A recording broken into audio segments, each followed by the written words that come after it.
Fifth richest man in the world Warren Buffett 80 ವರ್ಷ stock investing ಅಲ್ಲಿ experience ಇದ್ರೂ ಕೂಡ ಒಂದು ಫಂಡ್ ಸಜೆಸ್ಟ್ ಮಾಡಿ ಜನರಿಗೆ ಅಂತ ಕೇಳಿದಾಗ ಈ ತರ ಹೇಳ್ತಾರೆ. The best single thing you could have done was just buy an index fund and never look at a headline, never think about stocks anymore, just like you would do if you bought a farm. You just buy the farm and let the ಇವ್ರು ಅಷ್ಟೇ ಅಲ್ಲ, ಎಲ್ಲ ದೊಡ್ಡ ದೊಡ್ಡ investor suggest ಮಾಡೋದು index ಫಂಡೇ. best in index funds. These index funds have come along and they basically beat everybody. Index mutual funds. Index funds. Individual stock ಅಲ್ಲಿ return ಜಾಸ್ತಿ ಸಿಗಬಹುದು, ಬಟ್ ಅಲ್ಲಿ ಇನ್ವೆಸ್ಟ್ ಮಾಡೋಕೆ ನಮ್ ಕಡೆ ಸ್ಟಾಕ್ ಮಾರ್ಕೆಟ್ ಬಗ್ಗೆ, ಬಿಸ್ನೆಸ್ ಬಗ್ಗೆ ನಾಲೆಜ್ ಇರಬೇಕು. ಅದಷ್ಟೇ ಅಲ್ಲದೆ ನಾವು ಅದಕ್ಕೆ ಟೈಮ್ ಕೊಡಬೇಕಾಗುತ್ತೆ. ಒಬ್ಬ ಸಾಧಾರಣ 9 to 5 ಜಾಬ್ ಮಾಡೋ ಕಡೆ ನಾಲೆಜ್ ಇರಲ್ಲ, ಟೈಮು ಇರಲ್ಲ.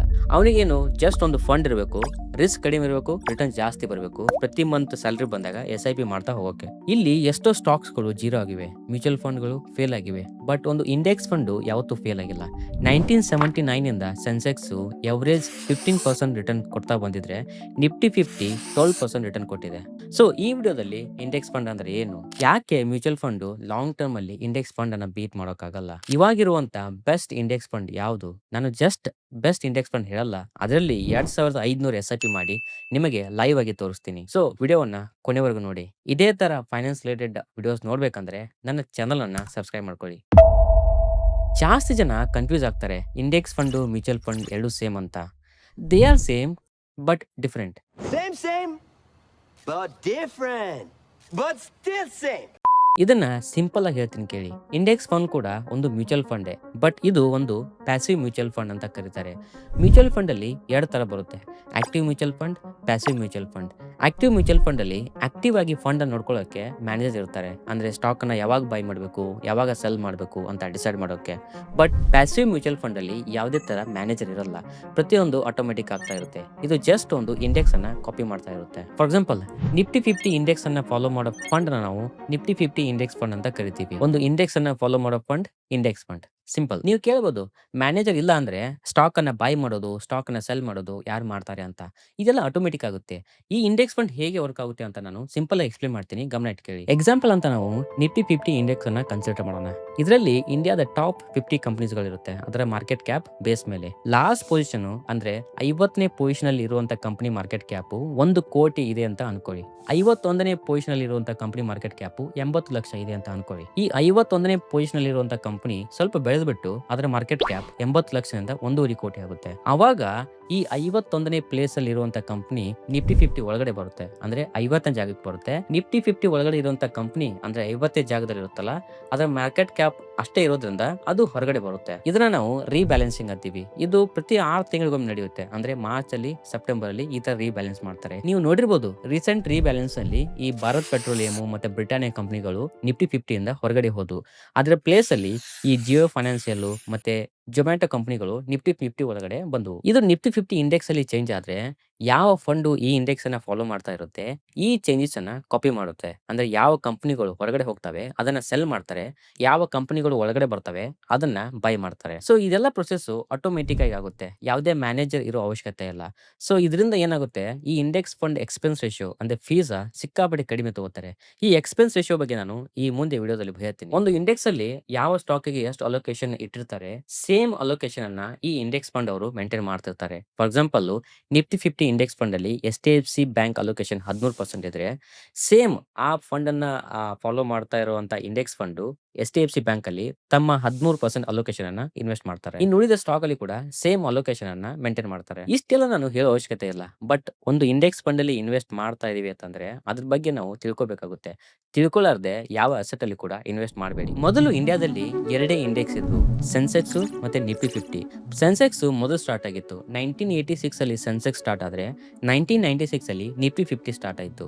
ಅಲ್ಲಿಂದ ಅಂದ್ರೆ ಇಲ್ಲಿವರೆಗೂ 2025 ಬರುವ ವರ್ಷದಲ್ಲಿ ನಮ್ ಕಡೆ 150ಗಿಂತ ಜಾಸ್ತಿ ಇಂಡೆಕ್ಸ್ ಗಳು ಅವೈಲೇಬಲ್ ಇದೆ. ನಿಫ್ಟಿ 50 ಮೊದಲೇ ಇತ್ತು, ಅದಾದ್ಮೇಲೆ Nifty next 50, Nifty mid cap 150, Nifty small cap 250, ಹಾಗೆ ಸೆಕ್ಟರ್ ಅಲ್ಲಿ ಕೂಡ ಇಂಡೆಕ್ಸ್ ಫಂಡ್ ಇವೆ, like Nifty bank, Nifty IT, Nifty FMCG, ಈ ತರ ಇಷ್ಟೆಲ್ಲ ಇಂಡೆಕ್ಸ್ ಫಂಡ.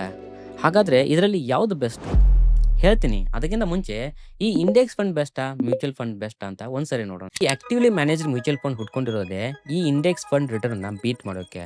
ಒಂದ್ ವೇಳೆ ಅವರು ಈ ಇಂಡೆಕ್ಸ್ ಫಂಡ್ ಎಷ್ಟು ರಿಟರ್ನ್ ಇರುತ್ತೆ ಅಷ್ಟೇ ಕೊಟ್ರೆ, ಅದಕ್ಕಿಂತ ಕಡಿಮೆ ಕೊಟ್ರೆ ಜನ ಏನಕ್ಕೆ ಈ ಆಕ್ಟಿವ್ಲಿ ಮ್ಯಾನೇಜ್ ಮ್ಯೂಚುವಲ್ ಫಂಡ್ ಅಲ್ಲಿ ಇನ್ವೆಸ್ಟ್ ಮಾಡ್ತಾರೆ? ಹೌದಲ್ವಾ? ಇದಕ್ಕಾಗಿ ಅವ್ರೇನ್ ಮಾಡ್ತಾರೆ, best of the best stock ಹುಡುಕಿ ಕರೆಕ್ಟ್ ಟೈಮ್‌ಗೆ ಬೈ ಮಾಡಿ ಮತ್ತೆ ಅದನ್ನ ಮೇಲ್ಗಡೆ ಹೋದಾಗ ಸೆಲ್ ಮಾಡ್ತಾರೆ. ಸೊ ಜನರಿಗೆ ಜಾಸ್ತಿ ರಿಟರ್ನ್ ಕೊಡೋಕೆ. ಇದಕ್ಕಾಗಿ ಅವರು ಸ್ವಲ್ಪ ಫೀಸ್ ಅನ್ನ ಚಾರ್ಜ್ ಮಾಡ್ತಾರೆ. ಇದನ್ನ ನಾವು ಎಕ್ಸ್‌ಪೆನ್ಸ್ ರೇಷಿಯೋ ಅಂತ ಕರಿತೀವಿ. ಜನರಲ್ ಆಗಿ ಈ ಮ್ಯೂಚುವಲ್ ಫಂಡ್ ಅವರು 1% ಆಸ್ ಅ ಎಕ್ಸ್‌ಪೆನ್ಸ್ ರೇಷಿಯೋ ಅನ್ನ ಚಾರ್ಜ್ ಮಾಡ್ತಾರೆ. ಕೆಲವೊಂದು popular mutual fund expense ratio ಎಷ್ಟಿದೆ ಅಂತ ನೀವು ಸ್ಕ್ರೀನ್ ಮೇಲೆ ನೋಡಬಹುದು. ಬಟ್ ಇಂಡೆಕ್ಸ್ ಫಂಡ್ ಅಲ್ಲಿ ಯಾವುದೇ ಮ್ಯಾನೇಜರ್ ಇರದೇ ಇರೋ ಸಲುವಾಗಿ ಅವರು ಕಡಿಮೆ ಎಕ್ಸ್‌ಪೆನ್ಸ್ ರೇಷಿಯೋನ ಚಾರ್ಜ್ ಮಾಡ್ತಾರೆ. ಪ್ರೊಬ್ಯಾಬ್ಲಿ ಇದು 0.1 ಇಂದ 0.5 ಅಷ್ಟೇ ಇರುತ್ತೆ. ನೀವು ಯೋಚನೆ ಮಾಡ್ಬೋದು, ಏನ್ ಜಾಸ್ತಿ ಡಿಫರೆನ್ಸ್ ಇಲ್ಲ. ಈ ಸಣ್ಣ ಡಿಫರೆನ್ಸೇ ಲಾಂಗ್ ಟರ್ಮ್ ಅಲ್ಲಿ ಜಾಸ್ತಿ ಡಿಫರೆನ್ಸ್ ಮಾಡುತ್ತೆ. ನಾವು ಇದನ್ನ ಪ್ರಾಕ್ಟಿಕಲ್ ಆಗಿ ನೋಡೋಣ. ಒಂದು ಫಂಡಿನ ಎಕ್ಸ್‌ಪೆನ್ಸ್ ರೇಷಿಯೋ 2% ಇರುತ್ತೆ. ಇನ್ನೊಂದು ಫಂಡಿನ ಎಕ್ಸ್‌ಪೆನ್ಸ್ ರೇಷಿಯೋ 0.5 ಇರುತ್ತೆ. ಎರಡೂ ಫಂಡ್ ಅಲ್ಲಿ ನಾವು ಪ್ರತಿ ಮಂತ್ 15,000 ಇನ್ವೆಸ್ಟ್ ಮಾಡ್ತೀವಿ ಫಾರ್ ದ 15 ಇಯರ್ಸ್. ಎರಡು ಫಂಡು ಸೇಮ್ 15% ರಿಟರ್ನ್ ಕೊಟ್ರೆ 15 ವರ್ಷ ಆದ್ಮೇಲೆ ಮೊದಲನೇ ಫಂಡ್ ಅಲ್ಲಿ 85 ಲಕ್ಷ ಆಗಿರುತ್ತೆ. ಅದೇ ಎರಡನೇ ಫಂಡ್ ಅಲ್ಲಿ 97 ಲಕ್ಷ ಇರುತ್ತೆ. 12 ಲಕ್ಷ ಡಿಫರೆನ್ಸ್. ಇದು ಜಸ್ಟ್ 15 ವರ್ಷ ಇನ್ವೆಸ್ಟ್‌ಮೆಂಟ್‌ಗೆ. ನೀವು ಲೆಕ್ಕ ಹಾಕಿ 20 ವರ್ಷ, 25 ವರ್ಷ, 30, 40 ವರ್ಷ ಇನ್ವೆಸ್ಟ್ ಮಾಡಿದರೆ ಈ ಡಿಫರೆನ್ಸು ಜಾಸ್ತಿ ಆಗುತ್ತೆ. ಸರಿ, ನಾವು ಎಕ್ಸ್ಟ್ರಾ 1%, 2% ಮ್ಯೂಚುವಲ್ ಫಂಡ್ ಅವರಿಗೆ ಕೊಡ್ಬೋದು. ಅವ್ರು ಅಟ್‌ಲೀಸ್ಟ್ ಇಂಡೆಕ್ಸ್ ಫಂಡ್‌ಗಿಂತ ಜಾಸ್ತಿ ರಿಟರ್ನ್ ಕೊಡ್ತಾರಲ್ಲ ಸಾಕು. ಇದು 100% ಗ್ಯಾರಂಟಿ ಏನಿಲ್ಲ. ಇಲ್ಲಿ ನೋಡಿ ನೀವು 68% actively manage mutual fund long term ಅಲ್ಲಿ ಇಂಡೆಕ್ಸ್ ಫಂಡ್ ಅನ್ನ ಬೀಟ್ ಮಾಡೋಕ್ಕಾಗಲ್ಲ. ಮ್ಯೂಚುವಲ್ ಫಂಡ್ ಅಲ್ಲಿ ಇನ್ನೊಂದು ಏನ್ ಇಶ್ಯೂ ಅಂದ್ರೆ, ಮ್ಯೂಚುವಲ್ ಫಂಡ್ ಅಲ್ಲಿ ಸಿಕ್ಕಾಪಟ್ಟೆ ಆಪ್ಷನ್ಸ್ ಇರೋದ್ರಿಂದ ಯಾವ ಫಂಡ್ ಬೆಸ್ಟ್ ಅಂತ ಹೇಳಿ ನಾವು ಡಿಸೈಡ್ ಮಾಡೋಕೆ ಒಂದು ಫಂಡ್ ಇಂದ ಮತ್ತೊಂದು ಫಂಡ್‌ಗೆ ಜಂಪ್ ಆಗ್ತಾ ಇರ್ತೀವಿ. ಇದರಿಂದ ಪವರ್ ಆಫ್ ಕಂಪೌಂಡಿಂಗ್ ಆಗೋದು ಕೂಡ ಸ್ಟಾಪ್ ಆಗುತ್ತೆ.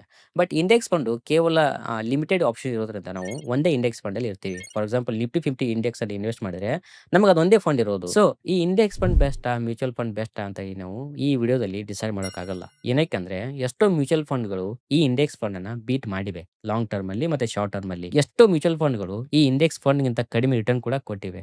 ಸೊ ನೀವು ಈ ಎಕ್ಸ್‌ಪೆನ್ಸ್ ರೇಷಿಯೋ ಕನ್ಸರ್ನ್ ನಿಮಗಿತ್ತು ಅಂದ್ರೆ, ಇಂಡಿಯಾ ಡೆವಲಪ್‌ಮೆಂಟ್ ಆಗುತ್ತೆ ಅಂತ ನಂಬಿಕೆ ನಿಮಗಿದ್ರೆ ಈ ಇಂಡೆಕ್ಸ್ ಫಂಡ್ ಅಲ್ಲಿ ಇನ್ವೆಸ್ಟ್ ಮಾಡಿ. ನಿಮಗೆ ಲಾಭ ಆಗುತ್ತೆ. ಬಟ್ ಎಷ್ಟು ವರ್ಷ ಇನ್ವೆಸ್ಟ್ ಮಾಡಿದ್ರೆ ನಮಗೆ ಒಳ್ಳೆ ರಿಟರ್ನ್ ಸಿಗುತ್ತೆ? ನೀವು ಇಂಡೆಕ್ಸ್ ಫಂಡ್ ಅಲ್ಲಾದ್ರೂ ಇನ್ವೆಸ್ಟ್ ಮಾಡಿ, ಮ್ಯೂಚುವಲ್ ಫಂಡ್ ಅಲ್ಲಾದ್ರೂ ಮಾಡಿ. ನೀವು ಲಾಂಗ್ ಟರ್ಮ್ ವರೆಗೂ ಇನ್ವೆಸ್ಟ್ ಮಾಡ್ತೀರಿ ಅಂತ ಇಂಟೆನ್ಷನ್ ಇಟ್ಕೊಂಡು ಸ್ಟಾರ್ಟ್ ಮಾಡಿ. ಏನಕ್ಕೆಂದ್ರೆ ನೀವು ಎಷ್ಟು ಜಾಸ್ತಿ ಸ್ಟಾಕ್ ಮಾರ್ಕೆಟ್‌ನಲ್ಲಿ ಇನ್ವೆಸ್ಟ್ ಆಗಿರ್ತೀರಾ, ಅಷ್ಟೇ ಜಾಸ್ತಿ ನೆಗೆಟಿವ್ ರಿಟರ್ನ್ ಸಿಗೋ ಚಾನ್ಸಸ್ ಕಡಿಮೆ ಆಗುತ್ತೆ. ಈ ಗ್ರಾಫ್ ಅಲ್ಲಿ ನೀವು ನೋಡಬಹುದು, ನಾವು 1 ವರ್ಷ ಇನ್ವೆಸ್ಟ್ ಆಗಿದ್ರೆ ಮಾರ್ಕೆಟ್‌ನಲ್ಲಿ ನೆಗೆಟಿವ್ ರಿಟರ್ನ್ ಸಿಗೋ ಚಾನ್ಸಸ್ 24%. 3 ವರ್ಷ ಇನ್ವೆಸ್ಟ್ ಆಗಿದ್ರೆ 7%.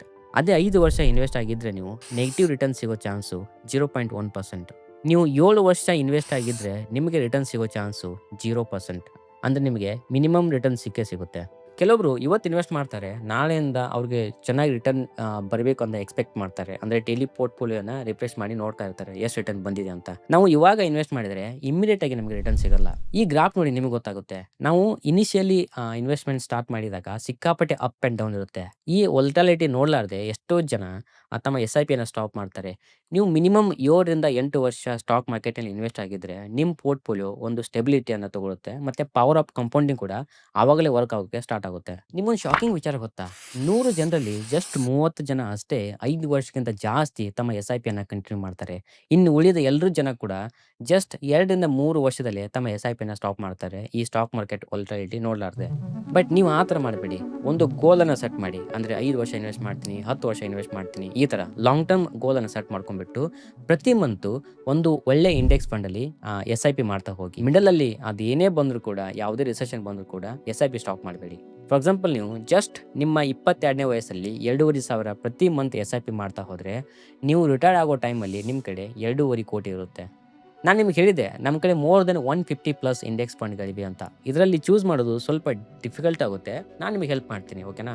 ಇಲ್ಲಿ ನಾನು ನಿಮಗೆ ತೋರಿಸ್ತಾ ಇದ್ದೀನಿ ಕೆಲವೊಂದು ಪಾಪ್ಯುಲರ್ ಇಂಡೆಕ್ಸ್ ಫಂಡ್ಗಳನ್ನು 1 ವರ್ಷಕ್ಕೆ, 3 ವರ್ಷಕ್ಕೆ, 5 ವರ್ಷಕ್ಕೆ ಮತ್ತೆ 10 ವರ್ಷಕ್ಕೆ ಎಷ್ಟು ರಿಟರ್ನ್ ಕೊಟ್ಟಿವೆ ಅಂತ. ಒಂದು ಫಂಡ್ ಅಲ್ಲಿ ಜಸ್ಟ್ ರಿಟರ್ನ್ ಅಷ್ಟೇ ಮ್ಯಾಟರ್ ಆಗಲ್ಲ, ಅದು ಕನ್ಸಿಸ್ಟೆಂಟ್ ಆಗಿ ರಿಟರ್ನ್ ಕೊಡ್ತಾ ಬಂದಿದೆ ಅಥವಾ ಈ ಜಸ್ಟ್ 1-2 ವರ್ಷದ ರಿಟರ್ನ್ ಕೊಟ್ಟಿದೆ ಅಂತ ನೋಡಬೇಕು. ಆ ಫಂಡು ಎಷ್ಟು ಹಳೇದಾಗುತ್ತೆ ಅಷ್ಟು ಹಳೇದಿರಬೇಕು. ಮೇನ್ ಆಗಿ ಎಷ್ಟು ಕಡಿಮೆ ಎಕ್ಸ್‌ಪೆನ್ಸ್ ರೇಷಿಯೋ ಇರುತ್ತೆ ಅಷ್ಟು ಕಡಿಮೆ ಇರಬೇಕು. ಸೊ ಇಂಥ ಫಂಡನ್ನು ನೀವು ಫಿಲ್ಟರ್ ಔಟ್ ಮಾಡಿಬಿಟ್ಟು ಚೂಸ್ ಮಾಡ್ಕೊಳ್ಳಿ. ಬಟ್ ನಾನು ನಿಮಗೆ ಸಜೆಸ್ಟ್ ಮಾಡೋದು, ನಾನು ಸಜೆಸ್ಟ್ ಮಾಡಬಾರ್ದು ಆ್ಯಕ್ಚುಲಿ. ಜಸ್ಟ್ ನೀವು ನಾನು ಮಾಡಿದಂಥ ಡೈರೆಕ್ಟಾಗಿ ಇನ್ವೆಸ್ಟ್ ಮಾಡಬೇಡಿ, ನೀವು ಕೂಡ ರಿಸರ್ಚ್ ಮಾಡಿ. ನಾನು ಪರ್ಸನಲ್ ಆಗಿ ಇನ್ವೆಸ್ಟ್ ಮಾಡೋದು ನಿಫ್ಟಿ 50 ಇಂಡೆಕ್ಸ್ ಫಂಡಲ್ಲಿ. ಅದರಲ್ಲಿ ಕೂಡ ನಮಗೆ ಸಿಕ್ಕಾಪಟ್ಟೆ ಕಂಪನಿಗಳು ಆ ಫಂಡನ್ನ ಫಾಲೋ ಮಾಡ್ತಾ ಇವೆ. ಬಟ್ ನಾನು ಒಂದು ಫಂಡಲ್ಲಿ ಇವತ್ತು ನಿಮಗೆ ಲೈವ್ ಆಗಿ 2,500 SIP ಮಾಡಿ ತೋರಿಸ್ತೀನಿ. ಸರಿ, ನಾನು ಈ SIP ಮಾಡೋಕ್ಕೆ ಗ್ರೋ ಆ್ಯಪನ್ನು ಯೂಸ್ ಮಾಡ್ತಾ ಇದ್ದೀನಿ. ಯಾವುದೇ ಸ್ಪಾನ್ಸರ್ ಇಲ್ಲ, ನಾನು ಪರ್ಸನಲ್ ಆಗಿ ಗ್ರೋ ಆ್ಯಪ್ ಯೂಸ್ ಮಾಡ್ತೀನಿ. ಸಿಂಪಲ್ ಇದೆ, ಅದರ ಸಲುವಾಗಿ. ಸೊ ಇಲ್ಲಿ ನೀವು ಗ್ರೋ ಆ್ಯಪಲ್ಲಿ ಹೋಗ್ಬಿಟ್ಟು ಮ್ಯೂಚುವಲ್ ಫಂಡ್ ಸೆಕ್ಷನಲ್ಲಿ ಹೋದಾಗ ನೀವು ಇಂಡೆಕ್ಸ್ ಫಂಡ್ ಅಂತ ಸರ್ಚ್ ಮಾಡಿದರೆ ನಮಗೆ ಎಷ್ಟು ಇಂಡೆಕ್ಸ್ ಫಂಡ್ ಅವೈಲೇಬಲ್ ಇದೆ ಪ್ರತಿಯೊಂದು ಇಂಡೆಕ್ಸ್ ಫಂಡ್ ಇಲ್ಲಿ ತೋರಿಸುತ್ತೆ. ನಾನಿಲ್ಲಿ ಇನ್ವೆಸ್ಟ್ ಮಾಡೋಕೆ ಹೊರಟಿರೋದು UTI ನಿಫ್ಟಿ 50 ಇಂಡೆಕ್ಸ್ ಫಂಡಲ್ಲಿ. ನೀವು ಇಲ್ಲಿ ನೋಡ್ಬೋದು ಈ ಫಂಡಲ್ಲಿ ಎಕ್ಸ್‌ಪೆನ್ಸ್ ರೇಷಿಯೋ 0.17% ಇದೆ.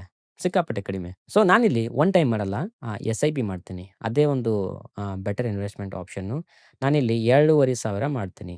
ಯಾಕಂದ್ರೆ ನನ್ನ ಸ್ಯಾಲರಿ ಕಡಿಮೆ ಇದೆ. ಸೊ ನಿಮಗೆ ಎಷ್ಟಾಗುತ್ತೆ ನೀವು ಅಷ್ಟು ಮಾಡಿ, ಸರಿನಾ? ನೆಕ್ಸ್ಟು ನಾನು ಡೇಟ್ ಚೂಸ್ ಮಾಡ್ತೀನಿ. ನಾನು ಜನರಲಾಗಿ 5th ಡೇಟನ್ನು ಚೂಸ್ ಮಾಡ್ತೀನಿ. ಗ್ರೋ ಕೂಡ ಅದೇ ಸಜೆಸ್ಟ್ ಮಾಡುತ್ತೆ. ಏನಕ್ಕೆ ಅಂದರೆ ಫಸ್ಟ್ ಡೇಟು, ಸೆಕೆಂಡ್ ಡೇಟಲ್ಲಿ ಸ್ವಲ್ಪ ಸ್ಯಾಲರಿ ಬರುತ್ತೆ, ಡಿಲೇ ಆದರೂ ಕೂಡ 5th ಡೇಟ್ ಅನ್ನೋಷ್ಟರಲ್ಲಿ ನಮ್ಮ ಸ್ಯಾಲರಿ ನಮಗೆ ಬಂದಿರುತ್ತೆ. ಈ ಡೇಟು ಎಷ್ಟು ಮ್ಯಾಟರ್ ಆಗುತ್ತೆ? ಯಾವ ಡೇಟ್‌ಗೆ ಮಾಡಿದರೆ ಹೆಚ್ಚು ರಿಟರ್ನ್ ಸಿಗುತ್ತೆ? ಅದ್ರ ಬಗ್ಗೆ ನಿಮ್ಗೆ ವಿಡಿಯೋ ಬೇಕು ಅಂದರೆ SIP ಅಂತ ಹೇಳಿ ಕಮೆಂಟ್ ಮಾಡಿ. ನಾನು ಅದ್ರ ಬಗ್ಗೆ ವಿಡಿಯೋ ಮಾಡ್ತೀನಿ. ಸೊ ನಾನು 5th ಡೇಟ್‌ಗೆ ಸೆಲೆಕ್ಟ್ ಮಾಡಿಬಿಟ್ಟು ಸ್ಟಾರ್ಟ್ SIP ಅಂತ ಕ್ಲಿಕ್ ಮಾಡ್ತೀನಿ. ಇಲ್ಲಿ ಒಂದು OTP ಬರುತ್ತೆ ನಮ್ಮ ಮೊಬೈಲ್ ನಂಬರ್‌ಗೆ. ಅದನ್ನು ನೀವು ಜಸ್ಟ್ ಎಂಟರ್ ಮಾಡಬೇಕು. ಅಷ್ಟೇ, ಮುಗೀತು. ಗ್ರೋ ಸಿಕ್ಕಾಪಟ್ಟೆ ಫಾಸ್ಟ್ ಇದೆ. ಸಕ್ಸಸ್ ಅಂತ ಬಂತು. ಸೊ ಪ್ರತಿ 5th ಡೇಟ್‌ಗೆ ನನ್ನ ಬ್ಯಾಂಕ್ ಅಕೌಂಟಿಂದ 2,500 ಕಟ್ ಆಗುತ್ತೆ. ಈ ಇಂಡೆಕ್ಸ್ ಫಂಡಲ್ಲಿ ಆಸ್ ಅ SIP ಇನ್ವೆಸ್ಟ್ ಆಗ್ತಾ ಹೋಗುತ್ತೆ. ನಾನು ಈ ಇಂಡೆಕ್ಸ್ ಫಂಡನ್ನು ಎಲ್ರಿಗೂ ಸಜೆಸ್ಟ್ ಮಾಡಲ್ಲ. ಏನಕ್ಕಂದ್ರೆ 40ನೇ ವಯಸ್ಸಲ್ಲಿ ಇನ್ವೆಸ್ಟಿಂಗ್ ಸ್ಟಾರ್ಟ್ ಮಾಡೋರ ಕಡೆ ಕಡಿಮೆ ಟೈಮ್ ಇರುತ್ತೆ. ಸೊ ಅವರು ರಿಸ್ಕ್ ಜಾಸ್ತಿ ತೊಗೊಳಕ್ಕಾಗಲ್ಲ. ಅದೇ ನೀವು 22ನೇ ವಯಸ್ಸಲ್ಲಿ ಇನ್ವೆಸ್ಟ್‌ಮೆಂಟ್ ಸ್ಟಾರ್ಟ್ ಮಾಡಿದ್ರೆ ನಿಮ್ಮ ಕಡೆ ಟೈಮ್ ಜಾಸ್ತಿ ಇರುತ್ತೆ. ನೀವು ಸ್ವಲ್ಪ ರಿಸ್ಕನ್ನು ಜಾಸ್ತಿ ತೊಗೋಬೋದು. ಅವರಿಗಂತ ಹೇಳಿ ನಾನು 3 ಬೆಸ್ಟ್ ಮ್ಯೂಚುವಲ್ ಫಂಡನ್ನು ಸಜೆಸ್ಟ್ ಮಾಡಿದ್ದೀನಿ. ಇಲ್ಲಿ ಕ್ಲಿಕ್ ಮಾಡಿ ಆ ವಿಡಿಯೋ ನೋಡಿ. ಓಕೆನಾ? ಮತ್ತೆ ಸಿಗುವ.